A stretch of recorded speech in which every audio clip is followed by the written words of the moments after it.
ਤੇ ਕੋਰੋਨਾ ਦੇ ਵੱਧ ਰਹੇ ਮਾਮਲਿਆਂ ਨੂੰ ਦੇਖਦਿਆਂ ਸਖਤੀ ਵੀ ਵੱਧ ਗਈ ਹੈ। ਦੁਆਬੇ ਤੋਂ ਬਾਅਦ ਮਾਲਵੇ ਦੇ ਵਿੱਚ ਵੀ ਨਾਈਟ ਕਰਫਿਊ ਦੀ ਐਂਟਰੀ ਹੋ ਗਈ ਹੈ। ਲੁਧਿਆਣਾ ਤੇ ਪਟਿਆਲਾ ਦੇ ਵਿੱਚ ਨਾਈਟ ਕਰਫਿਊ ਲੱਗਿਆ ਹੋਇਆ ਹੈ। ਰਾਤ 11 ਵਜੇ ਤੋਂ ਸਵੇਰੇ 5 ਵਜੇ ਤੱਕ ਇਹ ਨਾਈਟ ਕਰਫਿਊ ਲੱਗਿਆ ਹੋਇਆ ਹੈ। ਰਾਤ ਨੂੰ ਫੈਕਟਰੀਆਂ ਦੇ ਵਿੱਚ ਉਤਪਾਦਨ ਦੀ ਇਜਾਜ਼ਤ ਹਾਲਾਂकि ਜਾਰੀ ਰਹੇਗੀ। ਨੈਸ਼ਨਲ ਅਤੇ ਸਟੇਟ ਹਾਈਵੇ ਤੇ ਕ੍ਰਾਸ ਕਰ ਰਹੇ ਟ੍ਰੈਫਿਕ ਤੇ ਵੀ रोक नहीं है।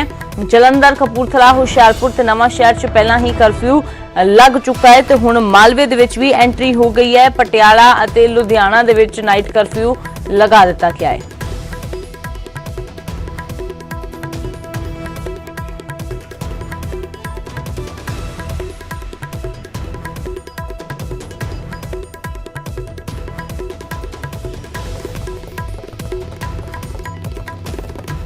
गल करते हैं हुण हरियाणा दी, जिसदा अज बजट पेश होवेगा। अज हरियाणा विधान सभा दे विच बजट पेश किया जाएगा। सूबे दा बतौर वित्त मंत्री दूजी बार मनोहर लाल खट्टर बजट पेश करेंगे। दोपहर 12 बजे पेश होवेगा हरियाणा दा बजट ते इस बजट के दौरान नाराज किसानां नूं मनाउण ते जोर होवेगा। कोशिश होवेगी कि जो किसान नाराज ने उन्हां दे लई कोई अजिहे ऐलान कीते जाण कि किसानां दी नाराजगी दूर हो जावे। ਤਾਂ बजट ਦੇ ਵਿੱਚ किसानां संबंधी ਵੱਡੇ ऐलान जरूर संभव ਮੰਨੇ जा रहे ने।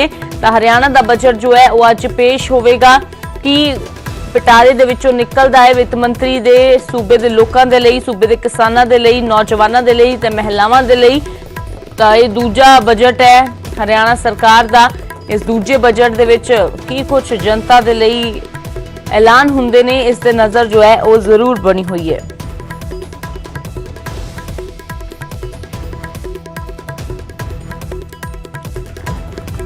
सीधा रुख करते हैं, मनोज साडे सहयोगी जुड़े हुए ने। तो मनोज, आज बजट पेश होने जा रहा है, नजरें इस पर भी टिकी हैं कि किसानों के लिए क्या ऐलान होता है और प्रदेश की जनता के लिए क्या जो वित्त मंत्री है उनके पिटारे से निकलता है, क्या कुछ जानकारी?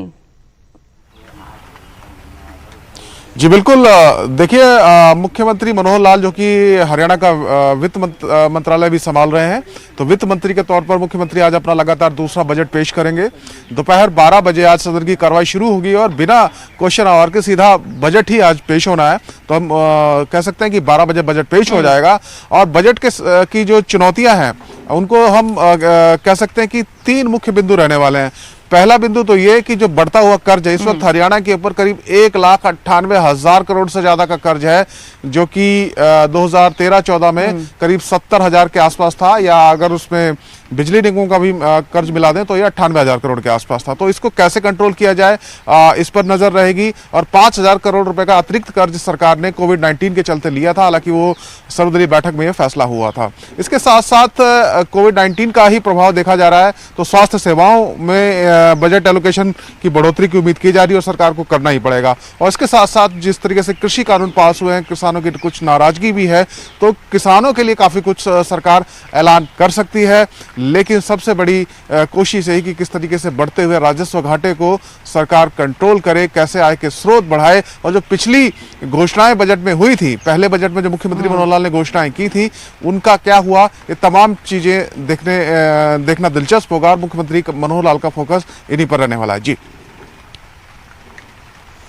बिल्कुल मनोज, तो क्या कुछ निकलता है मुख्यमंत्री के पिटारे से, ये देखना काफी अहम है। शुक्रिया इस तमाम जानकारी के लिए। चुनौतियां ने, इस चुनौतियां नूं पार करके किस तरीके नाल एक लोक लुभावना बजट पेश किया जाता है, वित्त मंत्री मनोहर लाल खट्टर दे वल्लों इस ते नजर जो है वो बनी हुई है।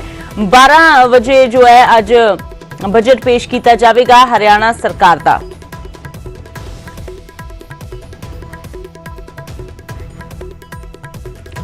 ਤੇ ਉਧਰ ਕਿਸਾਨਾਂ ਨੇ ਚੋਣ ਸੂਬਿਆਂ 'ਚ ਬੀਜੇਪੀ ਖਿਲਾਫ ਮੋਰਚੇਬੰਦੀ ਸ਼ੁਰੂ ਕਰ ਦਿੱਤੀ ਹੈ, ਜਿਸ ਦਾ ਆਗਾਜ਼ ਅੱਜ ਬੰਗਾਲ ਤੋਂ ਹੋਣ ਜਾ ਰਿਹਾ ਹੈ। ਰਾਜੇਵਾਲ ਸਣੇ ਕਈ ਵੱਡੇ ਕਿਸਾਨ ਆਗੂ ਬੰਗਾਲ ਪਹੁੰਚ ਚੁੱਕੇ ਨੇ, ਵੱਖ-ਵੱਖ ਟੀਮਾਂ ਬਣ ਚੁੱਕੀਆਂ ਹੈ ਤੇ ਕਿਸਾਨ ਬੰਗਾਲ ਦੇ ਸਾਰੇ ਹਲਕਿਆਂ 'ਚ ਜਾਣਗੇ ਤੇ ਲੋਕਾਂ ਨੂੰ ਬੀਜੇਪੀ ਨੂੰ ਵੋਟ ਨਾ ਦੇਣ ਦੀ ਅਪੀਲ ਕਰਨਗੇ।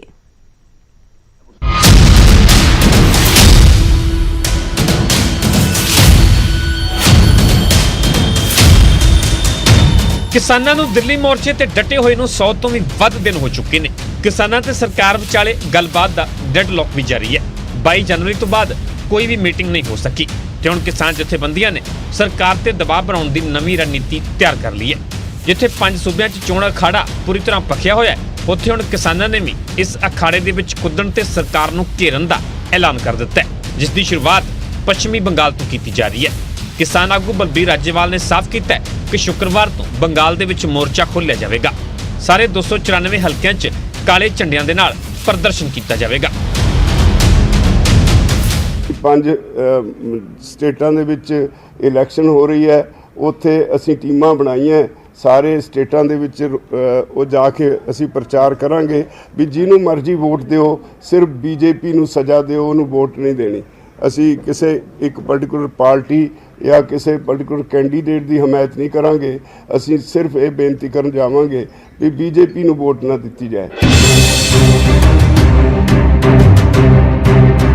ਕਿਸਾਨਾਂ ਦੀ ਸਰਕਾਰ ਦੇ ਖਿਲਾਫ ਲੜਾਈ ਸਿਰਫ 5 ਸੂਬਿਆਂ ਤੱਕ ਹੀ ਸੀਮਤ ਨਹੀਂ ਰਹੇਗੀ ਤੇ ਇੱਥੋਂ ਤੱਕ ਕਹਿ ਦਿੱਤਾ ਹੈ ਕਿ ਆਉਣ ਵਾਲੇ ਦਿਨਾਂ 'ਚ ਦੇਸ਼ ਭਰ 'ਚ ਬੀਜੇਪੀ ਖਿਲਾਫ ਮੁਹਿੰਮ ਛਿੜੀ ਜਾਵੇਗੀ ਤੇ ਖੇਤੀ ਕਾਨੂੰਨਾਂ ਖਿਲਾਫ ਲੋਕਾਂ ਨੂੰ ਲਾਮਬੰਦ ਕੀਤਾ ਜਾਵੇਗਾ। ਕਲਕੱਤੇ ਜਾਵਾਂਗੇ ਤੇ ਕੱਲ ਨੂੰ ਉੱਥੇ ਇੱਕ ਰੈਲੀ ਵੀ ਹੋਏਗੀ ਔਰ ਅਸੀਂ 294 ਉੱਥੇ ਹਲਕੇ ਨੇ ਅਸੈਂਬਲੀ ਦੇ 294 ਗੱਡੀਆਂ ਕੱਲ ਨੂੰ ਹਰੀ ਝੰਡੀ ਦੇ ਕੇ ਹਰ ਹਲਕੇ 'ਚ ਇੱਕ ਗੱਡੀ ਲਿਟਰੇਚਰ ਵੰਡਣ ਵਾਸਤੇ ਕਿਸਾਨ ਮੋਰਚੇ ਦੇ ਸੰਬੰਧ 'ਚ ਉੱਥੋਂ ਕੱਲ ਨੂੰ ਅਸੀਂ ਉਹਨਾਂ ਨੂੰ ਤੋਰਾਂਗੇ ਸਾਰੇ ਹਲਕਿਆਂ ਦੇ ਵਿੱਚ। ਕਿਸਾਨਾਂ ਨੇ ਕੇਂਦਰ ਤੇ ਸਿਆਸੀ ਦਬਾਅ ਬਣਾਉਣ ਦਾ ਨਵਾਂ ਰੁਖ ਅਖਤਿਆਰ ਕੀਤਾ ਹੈ।